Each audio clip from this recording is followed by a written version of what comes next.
ответственность двигать эти перемены. Берегите, пожалуйста, дорогой друг.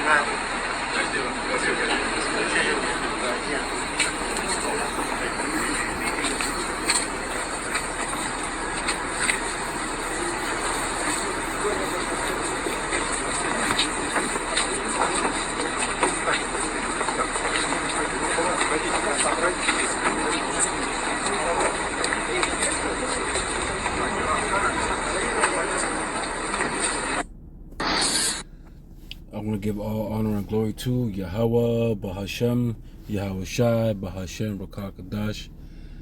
Double honors to the elders and apostles of GMS who rule well.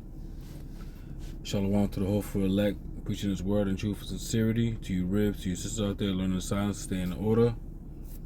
Right, as you saw, those were the nations coming together, right, doing these treaties. That's been going on for a while since the BRIC. Right, the BRIC is a coalition of countries and kings that trade with each other, right? Who are creating an alliance, right? There's Brazil, India, China, and Somalia in there, right? Who today are the Ethiopians, right? Who dwell there.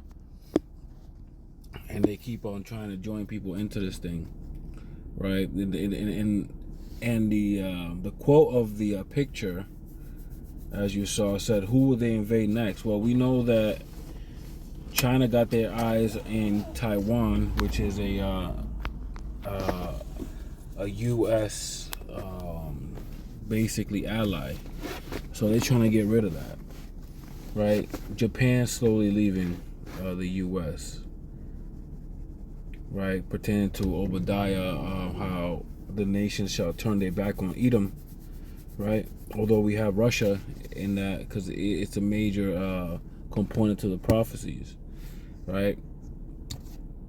So we know that, these things have to happen. These prophecies have to happen at the end. In 2nd Ezra says that Esau is the end of the world, but Jacob is the beginning that followeth. So we know that this is Esau's kingdom. It is the last kingdom. China is not going to rule over Edom. We know that Esau is the last of it. So although you see China rising at the end, that's just Yahweh Ba'ashim Yahushai putting these players exactly on their square, right, where they need to be, right? So, even though these nations seem like they're making a whole lot of money, right? China grew exponentially really quickly, so did Saudi Arabia in the last 50 years. Big big growth has happened in those two places, right? This is Job chapter 20 and verse 22, speaking on the wicked Esau, making plans on trying to fill his belly, right? That's what he's trying to do. This is Job 20 and 22, in the fullness of his sufficiency, right? Because he's blessed with the dew of heaven, right? He's got everything. He got blessed with the sword. That's how he got everything, by taking everything. He's so greedy that he wants more, right? Would he have left any grapes? Right? It says, in the fullness of his sufficiency he shall be in straits. Every hand of the wicked shall come upon it, right? Because everybody wants to get their hands on the pie, right? Esau can't even be amongst himself because he'll fight against himself. He is such a cancer. Right? Verse 22, when he is about to fill his belly, right, which we see him doing now, he got rid of his own, what I believe is that whole Cash App thing was a setup so they could put their own thing in there and start making money, right? Because even in the women rights movement was really so that the women could get work and they could tax 50% of the population, because back then women were stay-at-home moms, right? And now that if we separate the two, you make more taxes, furthering the oppression of the people, right? Verse 23, when he is about to fill his belly, Yahweh Hashem Yahushai shall cast the fury of his wrath upon him, and shall rain it upon him while he is eating, right? Right when he's about to, rub his hands together and stick a fork in it, right? That's when Yahweh Hashem Yahushai is going to smack that plate out of his hand, disrespectfully, right? Potatoes everywhere, right? Verse 24, he shall flee from the iron weapon, right? He thinks he can hide in the bunkers. He thinks he could do this. He thinks he could escape the wrath of the Lord, right? But he can't. It says, and the bow of steel shall strike him through, right? No matter what, you're going to be found out, because Yahweh Hashem Yahushai will send hunters to fish you out of these caves, wherever you think you may have escaped, right? Because Yahweh Hashem Yahushai is going to keep the elite of these people to serve as first fruits in captivity, right? Verse 25, it is drawn and cometh out of the body, the glistening sword cometh out of his gall, terrors are upon him. You have a real terrible thing coming to you, Esau, and you other nations as well. You all got it, man. Specifically, Esau's going to get it the worst, because he was made to be the worst, right? So it's a proper judgment to give him the worst, right? This is Zephaniah chapter 2. Let's start here in verse 4. Gaza and Ashkelon will be abandoned, Ashdod and Ekron torn down. And what sorrow awaits for you, Philistines? And that's talking about the people who live in Palestine today now, right? They're occupying the land, because when it says that Jerusalem will be trodden down by the Gentiles, right? We know that the original Philistines were of Hamitic descent, which now are taken over by Ishmael, right?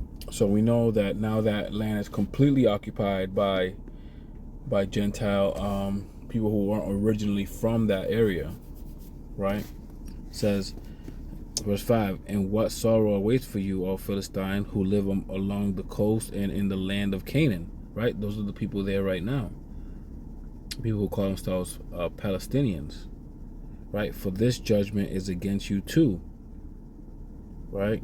Moving on down to verse 8, I have heard the taunts of the Moabites and the insults of the Ammonites, right? Mocking my people and invading their borders, right? Because they all had a hand in our oppression, man. Read Psalms 83, verse 1 through 10. And you will know that all these nations had a hand in our captivity, right? And Yahweh Hashem Yahushai said, I will bless them that bless you, and I would curse them that cursed you, right? It says, verse 9, now as surely as I live, says Yahweh Hashem Yahushai of heaven's armies, right? This is in the new, this is in the NLT, by the way, just for edification purposes, right? It says, now as surely as I live, says Yahweh Hashem Yahushai, heaven's armies, or hosts of heaven, right? The power of Israel, right? Moab and Ammon will be destroyed as completely as Sodom and Gomorrah. You know, the beginning of Moab and Ammon was of incest, man. You know, in the book of Lot, in the story of Lot, right? When the two daughters lay with their father to continue their genealogy, right? These are children that shouldn't even be here in the first place, right? So they will be destroyed just like Sodom and Gomorrah, because they were put here in the same fashion, right? In an abominable way, just like the abominable acts of Sodom and Gomorrah. Right? Their land will become a place of stinging nettles, salt pits, and eternal desolation. That's what they got coming to them. Right? Right? Jumping down to verse 12. You Ethiopians will also be slaughtered by my sword, say Yahweh Hashem Yahushai. And Yahweh Hashem Yahushai will strike the lands of the north with his fist, destroying the land of Assyria. He will make its great capital, Nineveh, as a desolate wasteland, parched like a desert. Right? That's what's coming for you. That whole brick thing is going to be shut down. Call Allah Yahweh Hashem Yahushai for that, man. And with that, I'm going to say Shalom.